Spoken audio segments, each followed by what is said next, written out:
Serial तुम से तुम तक के आने वाले एपिसोड में अब कहानी लेने वाली है एक जबरदस्त मोड़।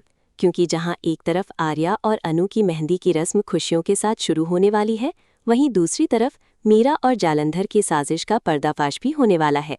और सबसे बड़ा ट्विस्ट ये होगा कि इस बार उनका राज खोलने वाला कोई और नहीं बल्कि रघुपति होगा। एपिसोड की शुरुआत होगी गायत्री देवी के फोन कॉल से। गायत्री देवी प्यार से पुष्पा जी से कहेंगी, मैं चाहती हूँ कि दोनों परिवारों की मेहंदी की रस्म एक साथ हो। अगर आपको और गोपाल जी को कोई परेशानी ना हो तो क्या हम सब आपके घर आ सकते हैं। ये सुनकर पुष्पा जी बेहद खुश हो जाएंगी और तुरंत कहेंगी, अरे इसमें पूछने वाली क्या बात है, आप सब लोग जरूर आइए। इसके बाद पुष्पा जी पूरे घर वालों को खुशखबरी देती हैं कि आज मेहंदी की रस्म दोनों परिवार साथ मिलकर सेलिब्रेट करेंगे। घर में खुशी का माहौल बन जाता है। अनु भी बेहद एक्साइटेड दिखाई देती है क्योंकि अब आर्या के साथ उसकी मेहंदी की रस्म धूमधाम से होने वाली है। लेकिन दूसरी तरफ जालंधर और मीरा अब इस फंक्शन को खराब करने के लिए नया मास्टर प्लान तैयार कर रहे होते हैं। दोनों सोचते हैं कि अगर आज कुछ बड़ा नहीं किया गया तो फिर हल्दी, संगीत और शादी सब कुछ आसानी से हो जाएगा। इसी बीच कहानी में एंट्री होती है रघुपति की।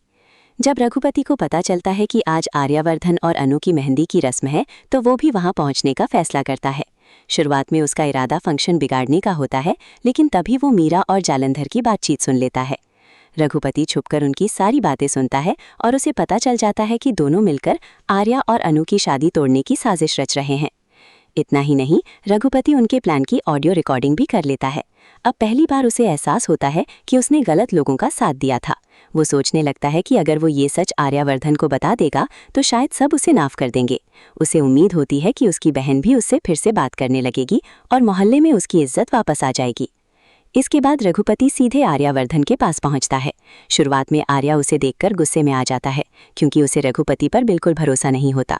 लेकिन तभी रघुपति कहता है, मुझे आपसे मीरा और जालंधर के बारे में ज़रूरी बात करनी है। जैसे ही आर्या उनके नाम सुनता है वो चुप हो जाता है और रघुपति की बात ध्यान से सुनने लगता है। इसके बाद रघुपति आर्यावर्धन को पूरी ऑडियो रिकॉर्डिंग सुना देता है। रिकॉर्डिंग सुनते ही आर्यावर्धन के पैरों तले जमीन खिसक जाती है। उसे पता चल जाता है कि मीरा और जालंधर शुरू से ही उसकी और अनु की जिंदगी बर्बाद करने की कोशिश कर रहे थे। खासकर मीरा की सच्चाई जानकर आर्या को बहुत बड़ा झटका लगता है क्योंकि उसने कभी सोचा भी नहीं था कि मीरा इतना बड़ा धोखा दे सकती है।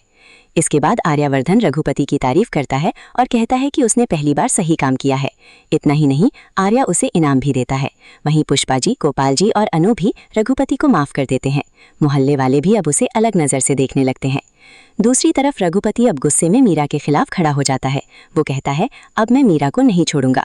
झेंडे सही कह रहा था कि मीरा जालंधर से मिल चुकी है। अब मुझे चुप नहीं बैठना चाहिए। अब देखने वाली बात होगी कि आर्यावर्धन मीरा और जालंधर को क्या सजा देगा। क्या दोनों का सच पूरे परिवार के सामने आएगा और क्या शादी से पहले एक और बड़ा धमाका होने वाला है। आने वाले